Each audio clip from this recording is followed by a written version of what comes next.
Community Cats podcast. Ready? Let's go. Hey, everyone. I was having such a great conversation with Kate Benjamin of Hauspanther, I decided to make this a two-part show. So here's part 2 of the Community Cats podcast with the very talented designer, Kate Benjamin. Enjoy! At this point in time, I am hoping that you would be willing to take a real deep dive in what your vision is for sheltering in the future. Yes. Well, the real vision is that there will be no more shelters, right? Because there will be no more homeless pets. But that's the big one. Right. we all want that. So to get there, I think it goes back to this concept for cats specifically. That's what I can speak to, is this concept of how are we housing cats in a way that allows their personality to truly shine and allows people to interact with them so that they fall in love. So this open concept shelter room is very in vogue right now. And I don't think it's just a trend. It's because behaviorists are showing that cats are healthier and happier. They're getting adopted quicker when you're in a cage-free environment. I've seen some absolutely beautiful work in shelters with their open concept. I was just at Utah, Maine, and they have some gorgeous cat rooms with great climbing structures that are easy to sanitize, made out of laminate, and lots of levels and different places for cats to be able to have a space where they can get away, but not be so far away that people coming in to see them can't interact with them. That's what I'm excited to see, is how cats are being housed in shelters and the design of those spaces from a standpoint of how people are welcome in and how cats' needs are taken care of, which is the need to interact with other cats, interact with people, and have alone time and have a space to eat and a space to use the litter box. And then, like I said, those concepts are coming out and being brought to the cat cafes. People are just ecstatic about this idea. So a new cat cafe just opened recently here in Phoenix, and I helped with the initial design. We're still refining it as we get our building permits to do more structural things. And they have been sold out. Every event sells out weeks in advance, and they are busy all the time. And they're adopting cats like crazy to wonderful, wonderful homes. How shelters are either doing this in their own facility or they're partnering with an outside business like a cat cafe. So right now, every cat cafe that I know of is partnered with a shelter to provide and care for and adopt out the cats. And that's a great model. And I think it's working very well. So as long as, it's a good partnership. And I love what I'm seeing. And the biggest piece of this is that not only does the design of the room at the shelter or at the cat cafe make it very functional and usable and enjoyable, but it's a showcase for what people can do when they get home. So that's what I want to see, is sort of these spaces not being too industrial or institutional, right? They have to have a little bit of a flair of, here's an idea that you could do at home, because I want people to be sitting in these spaces as they're falling in love with a cat and say, what is that cat tree? I've never seen that before. I could totally have that in my house. Or they're looking at a catwalk, a really creative catwalk, and they're saying, I could do that. I could do that at home. And then they adopt that cat. They go home, they catify the heck out of their house, and that cat doesn't come back. That cat doesn't get declawed, and it doesn't get put outside. This is a chance to inspire and educate that new cat-owning population. It's an incredibly exciting time. I really think huge things are happening. And like I said, it's not trendy. This is important work, and it's not going away. These cat cafes and open concept shelters are not just something we're trying. It's working, and that's here to stay. So I had the privilege to be able to open up one of the first open concept shelters in Massachusetts in 2003. We purchased a ranch house that was open concept living, dining room, kitchen area. So that was our main room. And then there are a couple of side bedrooms. And I will say that the process was something that was very important for us. We'd come from a caged environment, and it was very important for us to create a home-like environment for the cats.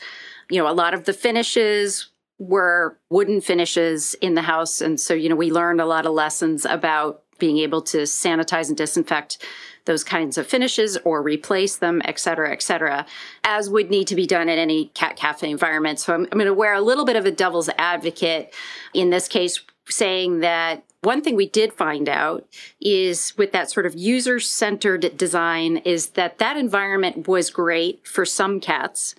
It was not great for all cats.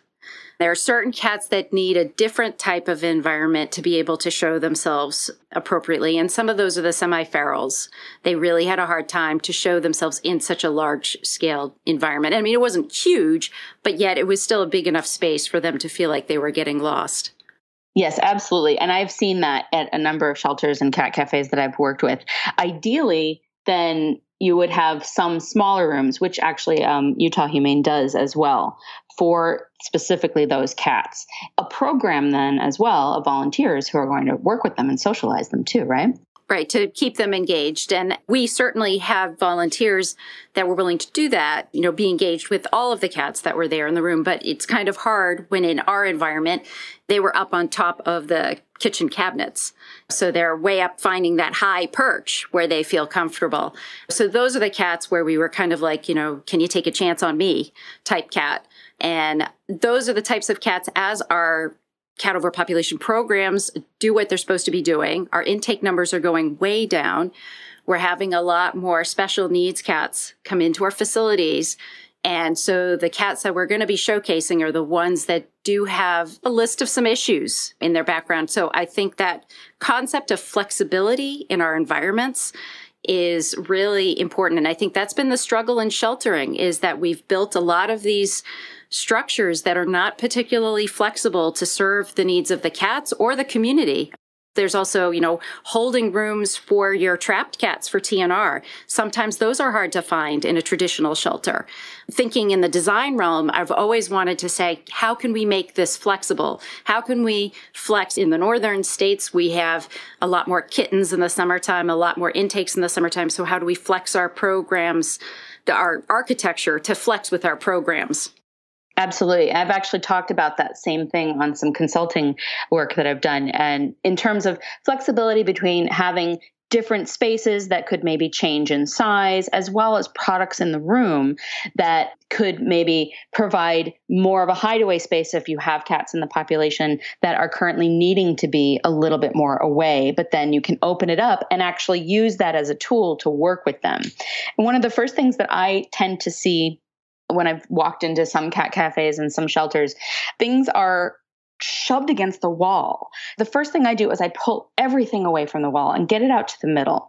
But keeping in mind that still you need to create these safe places where the cats can be and feel safe, but without having them be inaccessible or hidden away in a corner or under something.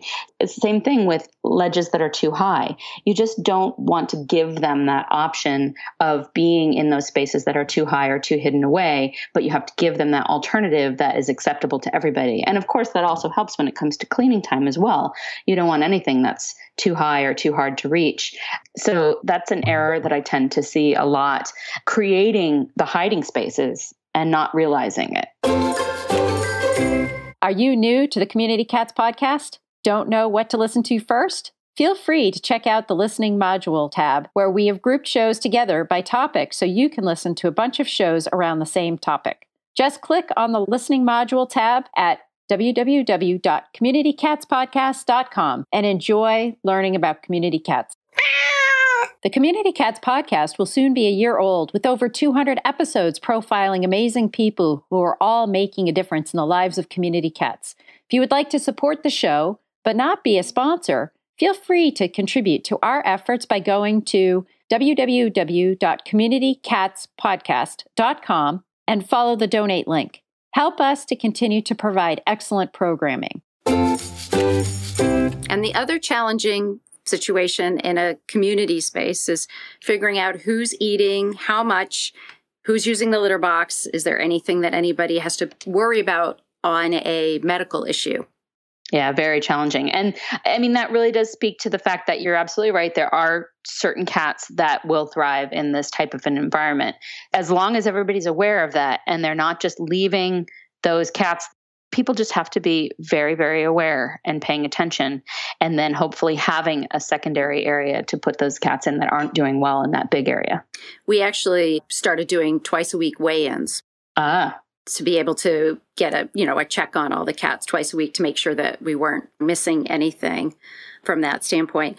So I get that you are a big fan of cat cafes, and I totally am too. I think that they're just fantastic. I've seen a lot of senior housing be located near universities.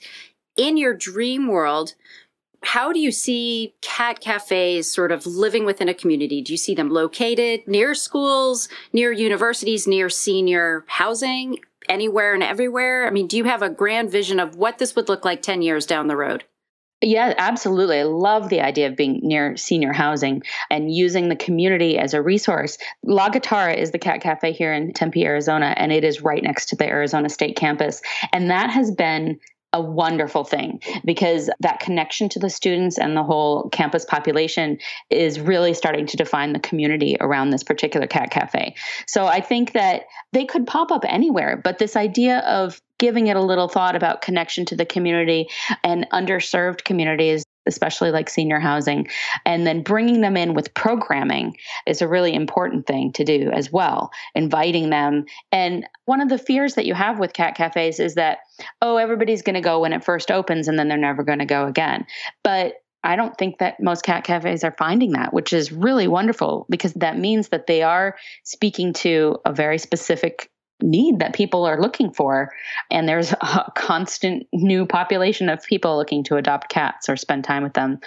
And I think that just, again, goes back to this idea of having it be a showcase for what's new. What are we learning about cat behavior, about design for cats, all these things.